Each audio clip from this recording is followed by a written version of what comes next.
next speaker is Srimati Nausam Noor. Thank you, sir.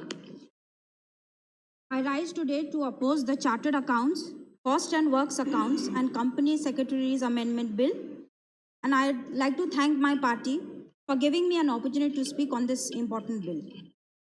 So let me begin by pointing out on behalf of All India Trinamool Congress that something fundamental has changed in how our parliament functions. While this particular bill has been scrutinized by the Standing Committee, the scrutiny percentage of bills in general has fallen. So in the 15 Lok Sabha, it was 71%. In the 16 Lok Sabha, it dropped to 25%. What is the number now? In the 17 Lok Sabha, as of December 2021, it was a dismal 13%.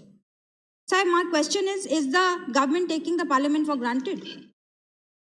So this government is not allowing the discussions on national issues which are affecting the masses, such as the burning issue of price rise. Bills such as these are important to ensure prevention of white-collar crimes and high-value fraud. But what about the loot happening to the common people today in the name of fuel price hike? We are discussing cost and chartered accounting. Burden on their livelihoods. Speak on the bill. Speak on the bill. Shameful that we as their elected representatives are prevented from speaking on it in Parliament. Sir, I would like to state the grounds on why I rise to oppose this bill.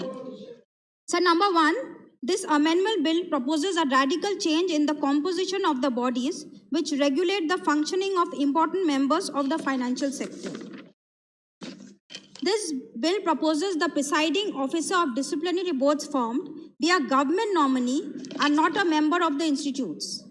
In case an additional board is formed by any of the three committees, the presiding officer and one of the two members must not be members of the institute and will be chosen from a roster of people provided by the government.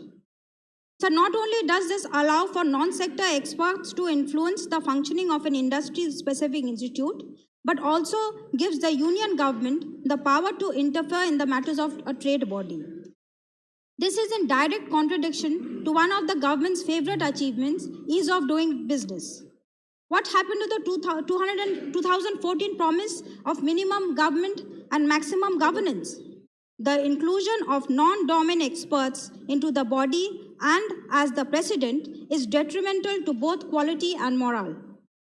While there has been instances of accounting fraud, bringing in an outsider to regulate the sector may lead to situations where the outsider has no expertise and is unable to understand and suitably check fraud. So my second point would be the bill does not address the issue of ICAI whimsical censoring. Sir, in the recent past, ICAI has used the penal provisions to arbitrarily censor the content that some chartered accountants posted on social media. So the new bill does not address this issue. A suitable middle ground must be reached between the need to regulate by the government and prevent outreach by the members and the need for domain expertise in regulating such a technical field. In other technical institutions, such as the Bar Council of India too, the members are from the field. The government, however, seems to be making a habit of stepping into expert fields as it has done with the National Medical Commission. While government nominated members can provide requisite regulatory oversight, there must be a way of ensuring they are people with the necessary domain expertise. So the third point, the bill provides for disclosure of pending complaints or actionable information against members and firms. Disclosing details of pending complaints before finding guilt may tarnish their professional reputation and goes against the first principles of grievance redressal that complaints be evaluated and acted upon in a free and fair manner. Any premature disclosure is not only against the judicial decision-making process, but also an open invitation to unethical interference. We can't be living in a country where we shoot first and ask questions later. We live with the rule of law, where people are presumed innocent until proven guilty. This should apply in financial cases as much as in criminal cases. Sir, I would like to end with one last comment. The ICAI has criticized the Chartered Accounts Act 1949 for leaving the definition of other misconduct open-ended, calling this terminology vague. The present amendment does not address the ambiguity of this definition.